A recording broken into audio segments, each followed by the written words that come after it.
Hello, hello. Hi, Good guys. morning. Put this down a little bit.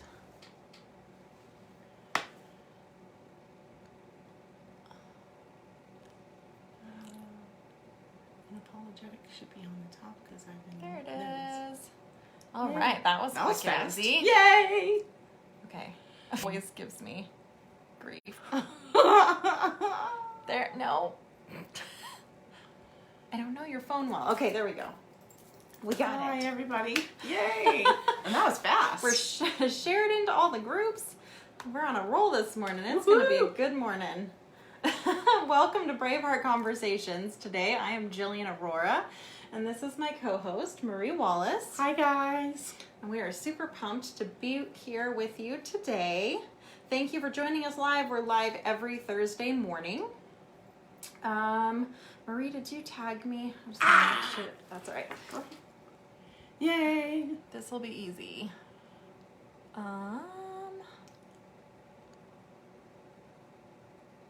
Almost. You know a lot of Jills. Oh. There we go. Got it. Next time. We were so... And now it's gonna do this. It has this... Oh, there we go. Okay. Yay! All right. Now we're good.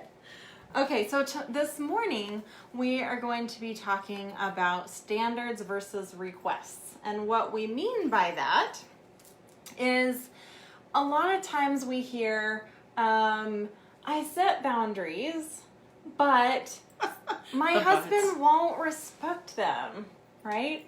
Or, so-and-so won't respect them. Boundaries don't work.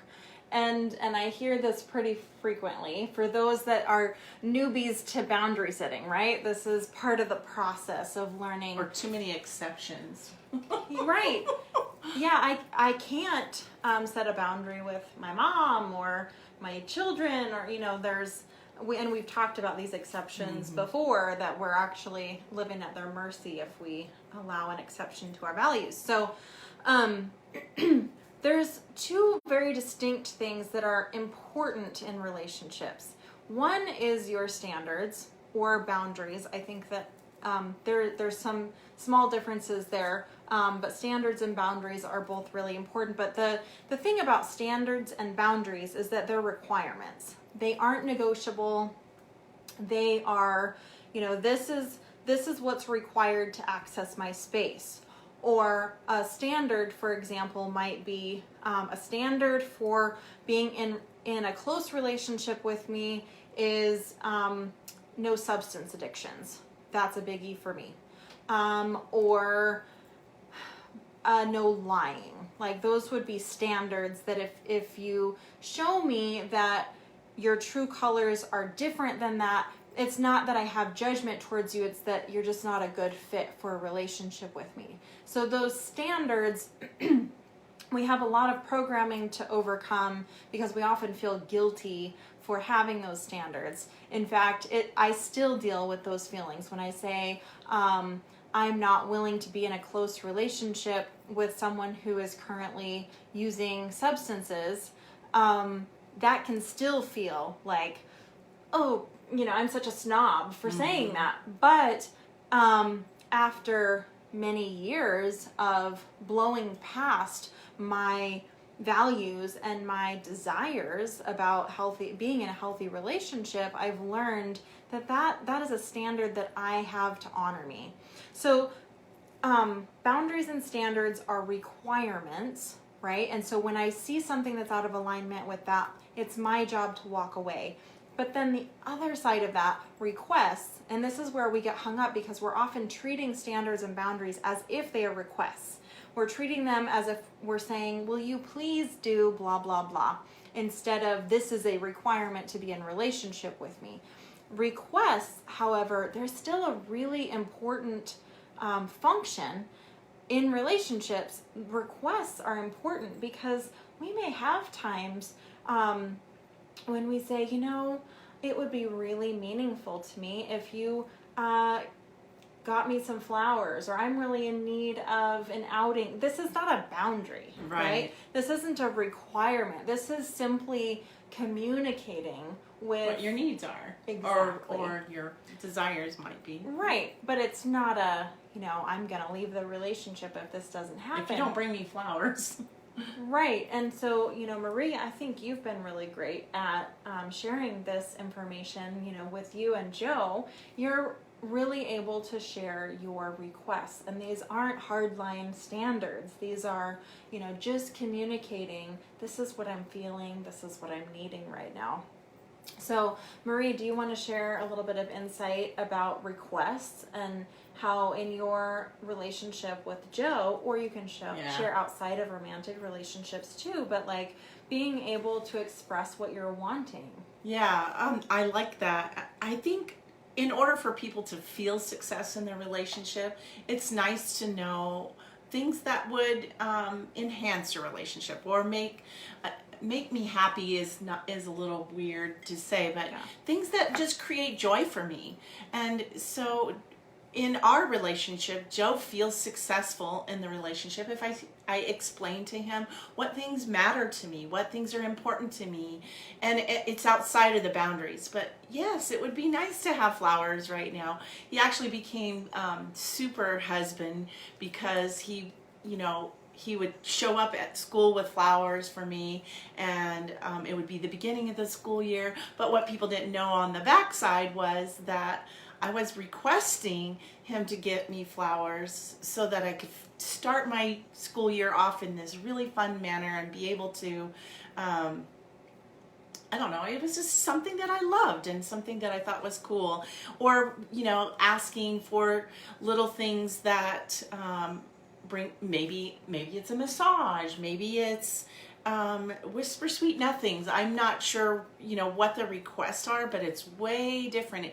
It's not something that I'm saying, if you don't do this, then I'm gonna bail, right? It's just those really, it would be nice if kind of request. It's not a non-negotiable. It's not a non-negotiable. Marie, can you share a difference between like something that would be a non-negotiable, that would be a standard for you, versus a request? Well, one of the things in our relationship, and we've both agreed to this, is absolutely no cheating. It ruins the integrity of the relationship, and it's dishonest in so many ways. So one of the things he said in one of our conferences is like, someone goes, well, what is, a boundary? He goes, well, if she cheats on me, her shit's out on the lawn. It's pretty clear. Maybe there's some negotiable things in there. I would highly doubt it, but that's one of the ones. And absolutely, when we're talking, there's no yelling, no screaming, no name calling. We have some pretty strong boundaries around communication and conflict. So how to handle conflict. If you need time out, then go take some we call it cave time. Go take cave time. It is time that is honoring. You removing yourself from the relationship is very honoring to both of us, because you might say something or do something that isn't helpful to the relationship. So those are a few of our kinds of standards as far as how to handle conflict. Yeah. It's super huge. I know a lot of women get hung up on the idea of setting non-negotiables because it feels unloving, right? It feels unloving to be in a marriage and to say, no, I still believe that if these things were to happen, I would leave. Has that ever felt hard for you, or is that difficult to say, like, I would walk away from my relationship with Joe as much as I love him? Yeah. I still would if these things happened. Is that hard? Well, I think it used to be hard, and I think when you realize the importance of what you value most, and honoring myself and how I feel in the relationship is a stronger value than holding on to someone, Joe or anyone, at the cost of giving up what I truly believe in. So is it hard? Would I miss Joe if these... Sure, I would totally miss him, but he knows that I don't need him or require him to have a healthy, successful life. I just want him in my space because he's a pretty awesome dude. But it doesn't mean that there's not a standard or a requirement for us to stay together. as terrible as that sounds, and as much as I love him, it would be a honoring, loving thing to let him go if those boundaries were broken. Right. And, something that has been really key for me over the last year is really an acute awareness of my standards being a direct reflection of my self-worth. The higher, the deeper level I have of self-worth, the higher my standards are. So what often happens for me is, I know I'm really hitting my growth edge if my standards feel outrageous. I like it. So, for example, this last week, I deeply appreciate my relationship with my boyfriend Carter, and one of our values really is we have both mutually agreed that we have a very clear idea of what a relationship means, and a relationship is there to empower both of us. And if our relationship at any point is not making us better versions of ourselves, nourishing us and empowering us to, better live in our purpose, then the most loving thing that either of us could do is to walk away from the relationship. And we mutually believe that. And so that's a transparent thing for us, and something that we're always aware of. And I think that gives us a level of accountability with each other as well.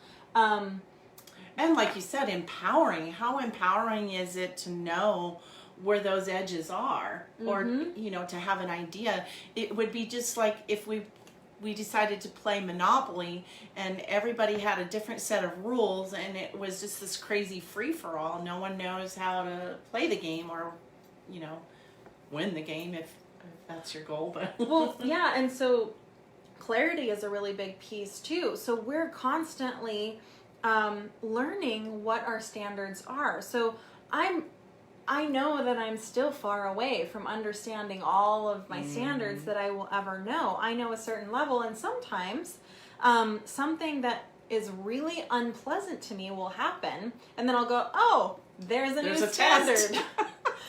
I just identified a new standard, and that is the beauty of resentment or frustration or any of these negative feelings. It is guidance for me to go, oh, there's that value that's really important to me, and I get to shore up this new standard.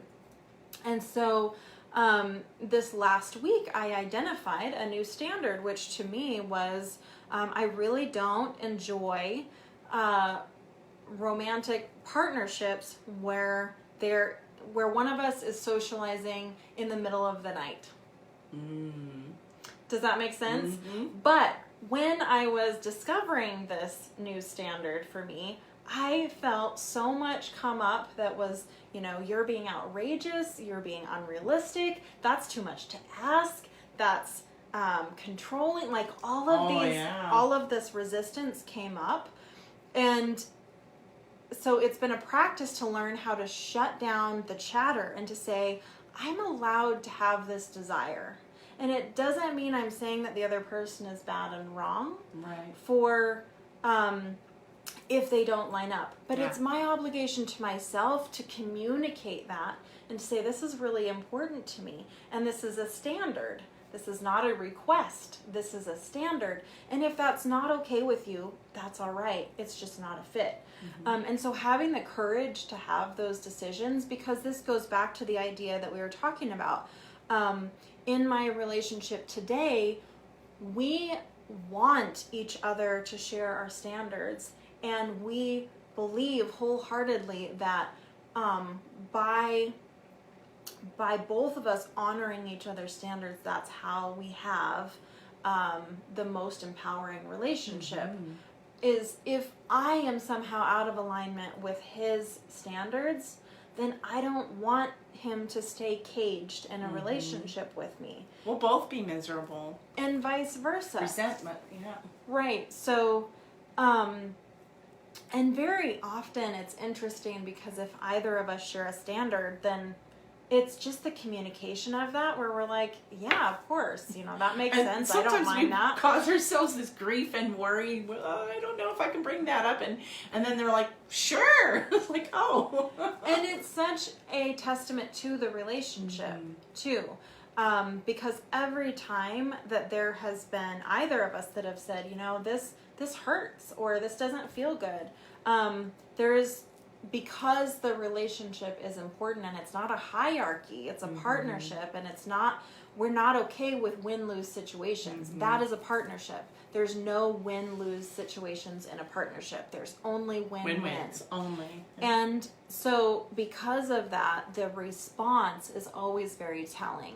There's always, oh, of course I don't mind making, that's not a small, that's not a big ask. That's something that I'm glad to do. And if that's ever not the answer, then we'll cross that bridge too. Sure. And that's why I think partnerships are truly a very courageous thing to do, because it requires honesty, full honesty, to be able to say, I don't line up with that.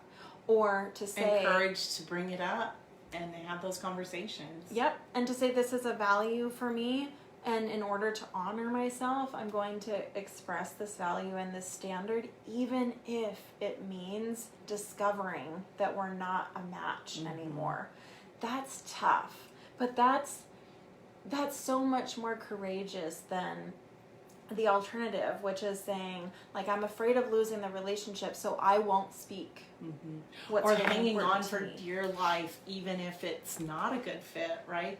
Hanging on for dear life because you want that companionship, and you're afraid that you'll never ever find another one. Yep. We've had those conversations too, but usually it's fear of losing the relationship that makes us compromise what we value or what we are asking for our requirements, and just holding on, and so dishonoring to both of us.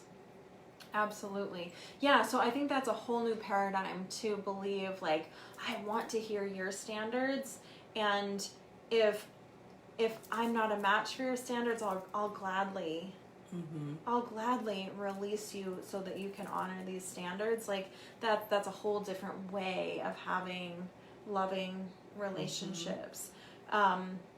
And being willing to listen, because sometimes in relationships those are one way, one partner versus another. Well, so creating that space that both of you are mutually giving and receiving those standards as well as values, because that's what increases that happiness as well. And also knowing my person's in any relationships standards and values, it allows me to make decisions better. It's not as excruciating, because I know where I stand, and I know where my relationship stands. It just makes things a lot easier to. Yep. It's not as torturous. Yeah, because I think there's a lot of guesswork, and not just guesswork, but in the old way of doing relationships, it's not only guessing, but it's a continual process of self-betrayal.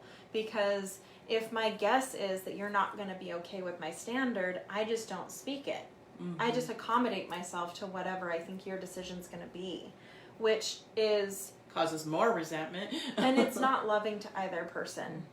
It's not what actually is going to serve that person or the world, because the world deserves to have you in your most thriving, tapped in, turned on, vibrant, you have things to do. person. Yeah, and when we are sacrificing our standards and really just accommodating and molding ourselves around what we think other people are going to want from us, that's fake, that's inauthentic, and it's just not honoring to anyone. So I think we all deserve to level up in this area. And well, and when you reach that bridge of the resistance, like you were talking about, it's time to level up. It's like, oh, yeah. Yeah, and that mental chatter is hard. When you're thinking, I totally understand when you're like, oh, this really bothers me, and I really want to say this, but then, like, there's all of this stuff I don't want to be demanding. I'm going to be, I don't wanna perceived be a as selfish. bitch. The selfish, buzzword is so huge. So, I think that's all the resistance for setting boundaries and standards. I want to go back to requests, because this is something that we often miss, that requests are a really important part of relationships. And these aren't, like we said before, these are not the non-negotiables. These aren't things that you're like, if you don't do this, I'm not able to be in relationship with you. We're not a match. It's not saying that. It's just communicating what your desires are.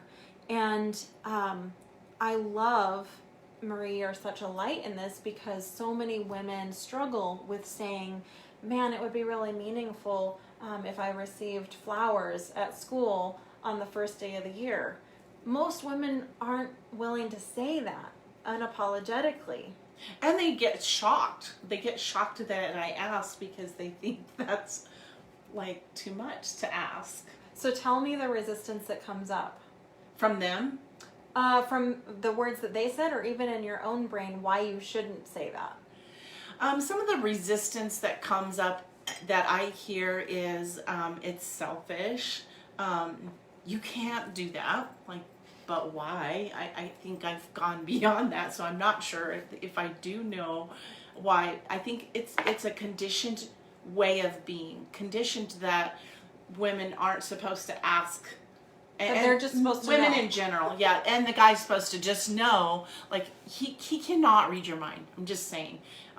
Nor can anyone in their relationship. If we're not putting out our requests, or even saying and expressing how we feel, then they're just guessing, and then they can never be successful. I think that's one thing that we miss when we aren't saying what we're expressing, is we're not allowing the people in our lives to be successful in the relationship, and it becomes controlling and manipulating. They don't get hints. Our daughters, we raised 3 daughters, and all 3 of them said the number one advice we gave them was to ask for what you want. Yeah. Just can't pull it out of your head. Hints don't work. And hints are just... Passive. Yeah, it's passive aggressive. It's like, just come right out and say. All they can say is no, right? The worst thing, and most likely they'll say yes. Wow, I hadn't even thought of that. Well, and It's our anniversary. Yeah, I would really like to go to dinner. I think it's a relief when I know what my partner wants, right? When that communication is open, then it's a relief. I don't want to do the guesswork. Yeah, there's some surprises. It's exhausting. I mean, I think that there's a balance where, yeah, it's fun when I can, create some sort of surprise that hasn't been asked for, but it is also really nice to know what my partner really loves.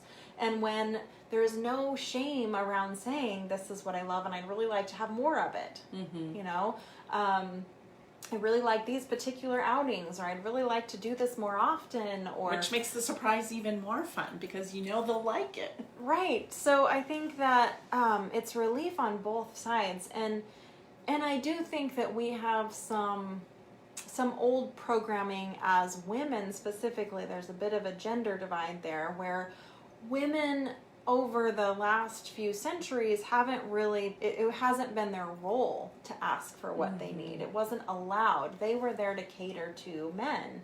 And so I think that there's some hangover from that old thinking.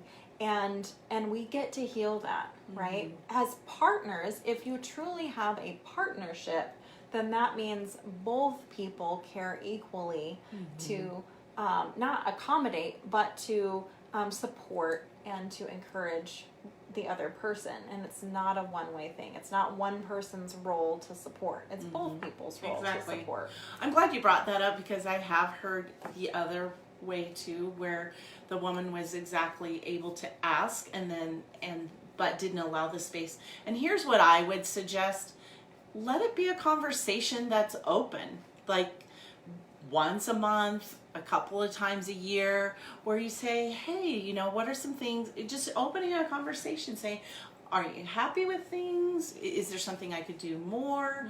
And be open and willing to, as a matter of fact, I haven't asked this. Just leaving room and space to have those conversations, because sometimes some of us might need an invitation. Like, I didn't know that, I don't know. You see what I'm saying? Is sometimes just having that room and that space to have the conversation is enough to say, oh, we haven't looked at this in a little while. Especially when you've been married a long time or with your partner for a long time, you sort of forget, like, oh, wait, I haven't asked that in a really long time, and I would really like to know. Yeah, and I think, what comes up for me listening to this piece of the conversation is,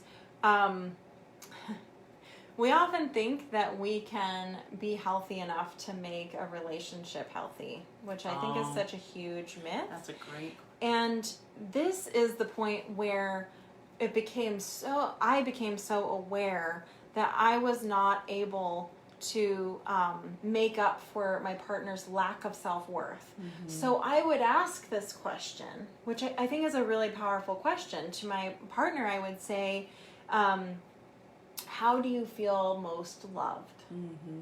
Right? Because it's really that same. Yeah, it's a great question. That's what we're talking about here is, how do you feel most loved? And almost always the response I would get is, I don't know. Mm-hmm. And this is where it is our own work and our own self-awareness that's so key in our relationships. If you can't love yourself and you can't honor yourself and you don't have clarity about your own needs and your own desires, you really can't be healthy in a relationship. And that same principle applies to your partner. And so it's really important to have a partner that is tapped in to wanting to understand themselves, so that they can participate in the relationship. So if I ask the question, how do you feel most loved? And I just get like, gee, I don't know. I haven't thought about it. That's really frustrating. That kind of goes back You're throwing a dart in the dark and hoping that it lands somewhere. Yeah. And there's that quote I'm probably going to butcher, but if you don't have clarity about what you want, then you're going to kind of sort of get what you want. Because you haven't defined what you want. And so you're kind of always going to have this sense of, I haven't gotten what I want because you haven't defined what you want. So how can you ever express to your partner and ever know if your partner's getting anywhere close to the mark if you haven't defined what it is that you want? So I find, this is such an important principle that if your partner can't define what they want, that's a red flag, or at least it is for me. Well, it's a piggyback because it shows that you're not growing together, and what the problem can be is that you grow past that relationship and they stay stifled and stuck. And one person I was dating, their best days had already happened. And they weren't looking for, and that's okay. It just wasn't a good fit because I wanted to grow and learn and be the best version of myself. And it was very clear and very obvious that wasn't important to them. And it's, for me, for a relationship to grow, we both have to be growing, and then our relationship grows on the outside. But we both have to be growing for that to really expand. In my opinion, I suppose that's my opinion, but. Yeah. And what I've witnessed is that if we're both not looking to be the best versions of ourselves, it's usually... And just awareness of ourselves. Awareness. This goes back to, you being able to say, I really love flowers on the first day of school to celebrate the beginning, right? You had to have awareness that was a desire for you. Yes. And then it therefore made it easier for your partner to meet that need and gladly step up to that, right? But you had to be able to define it yourself first. Just like when we ask our partner, how do you feel most loved? They have to be able to define that. And then when we're able to both be aware of our own needs and desires as a partner, it makes it just that much more fun, right? Yeah. Oh, I know they love this, and I'm just gonna gladly step up to that, and it just makes the relationship so much more fulfilling on both sides. But that awareness is key, and it takes work. It takes work to define that, and it takes courage to ask for it. Hi, Abby. Where are we at on time? Hi, Abby. Good morning. We are right at time. Okay. It felt That like was it. perfect. It felt like it. All right. Well, as usual, we love your questions and comments. So if you feel the need to reach out and tell us how we could improve, how we could add something, or if you have a follow-up question, please reach out. Please let us know. You can directly reach me at defytheaverage@gmail.com, or you can reach Marie. Marie at mariesgold.com. We love to hear from you. It gives us food for thought, and yeah, always helps us level up too. Absolutely. You can also join our Facebook group, Braveheart Conversations, and you can join discussions there. You'll see announcements for our next topics, which reminds me, I should pull up our next topic for the week. Bear with me for just a moment here. Braveheart Conversations. We are on episode 75, which is amazing to me. All right, here we go. 75. Celebrating differences in relationships. This is going to be a really juicy one. So, yeah, that's going to be exciting. Differences. Instead of finding people who are only exactly the same as you, but really loving partnerships or friendships, but really seeing the value in having different elements, different, what's the word I'm looking for? Capacities. Yeah, skills, or just... That's your growing edge. That's why we're in relationship with them, to grow some more. Exactly, but really being able to honor differences in people. So really excited to talk to you guys about that next week. So if you have questions or comments, please send them, and we'll be back with you next Thursday morning, as usual, live in our Facebook group. So I hope you all have a very blessed, wonderful week. Enjoy the sunshine out there while it lasts. Okay, bye guys. Bye, guys. We love you.